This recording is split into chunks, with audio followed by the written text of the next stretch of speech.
whole lot of snow this week, but luckily most of the main roads are in pretty good shape, at least when I was driving in this morning. Right. I went home yesterday for the first time since Sunday to Letcher County, and the roads were in pretty bad shape yesterday morning, about between 9 and 10 o'clock. But when I took my wife to work yesterday afternoon, a lot better. I mean, it was a world of difference.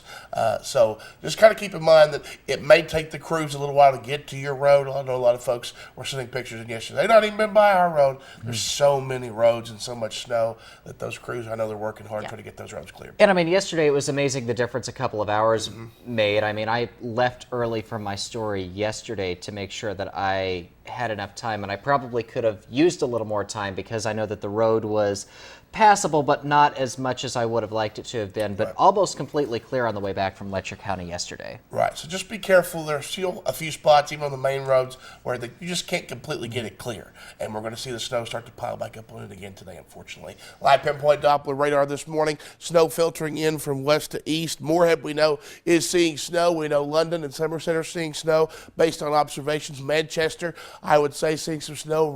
Mount Vernon up into Rockcastle County over toward McKee, seeing some snow this morning. We're going to continue to filter that throughout the daytime hours in waves. I think we'll see a wave early this morning, which we're already seeing, and more coming a little bit later on. West Liberty, now trying to see a little bit of snow there. Also back over toward Canton, so along the Mountain Parkway. We'll check our Mountain Parkway camera here in a little bit, but most of our cameras are in dark areas, so until it gets daylight, it's hard to see those. Temperatures in the teens for most this morning. We go down toward I-75. That's where some of the more consistent snow is along I-75 and up north along the I-64 and Mountain Parkway corridors. But the travel forecast, I'm going to keep red light on again all day. Eventually, you might get a yellow and green light on this again, but not today and not tomorrow. We're going to continue to see temperatures stay cold this morning. I've had reports of people in the single digits this morning across the area. 15 this afternoon. Temperatures are going to drop. When the wind picks up, it's going to make this even more dangerous because when snow blows around, and there's a lot of snow to be blown around, it's going to create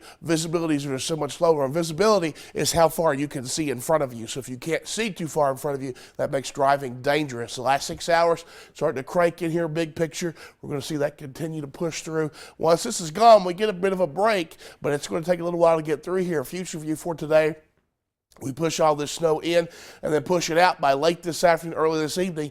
Could see some redevelopment, but after that, the big problem is temperatures are going to plummet, and the snowpack is going to create some big problems with that. Generally, 1 to 3 for most. We are under winter weather advisory and a wind chill advisory. 2 to 4 you see in that swath basically across parts of the mountains there, highest elevation. So one to watch as we head through the next few hours into the overnight period. That's the big thing today. Temperatures drop. Wind picks up, wind chills will feel much colder than that 18, or even as we slide into the single digits later on, blowing snow. If you can stay off the roads, that's your best bet. 10 below tonight, you factor in the wind chill. 20 to 30 below is what it's going to feel like. It's going to feel like we're in Antarctica around here next couple of days. Tomorrow, only 5 during the day, 20 below tomorrow night. You factor in the wind chill there, it's going to feel like up to 40 below, and that could be some record-breaking categories there. Snow late after some sunshine on Friday, and then a lot of question marks this weekend to see exactly how that's going to play out, but it could be a mess as we head into the first part of next week. Don't forget your cold weather precautions.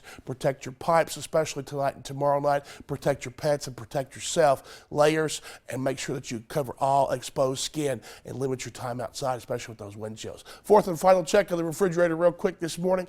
What we have for you there, nice picture out of Mullins Elementary School. Molly Reed, nice winter scene. We appreciate that. 6:45 is your time. You're watching Mountain News this morning.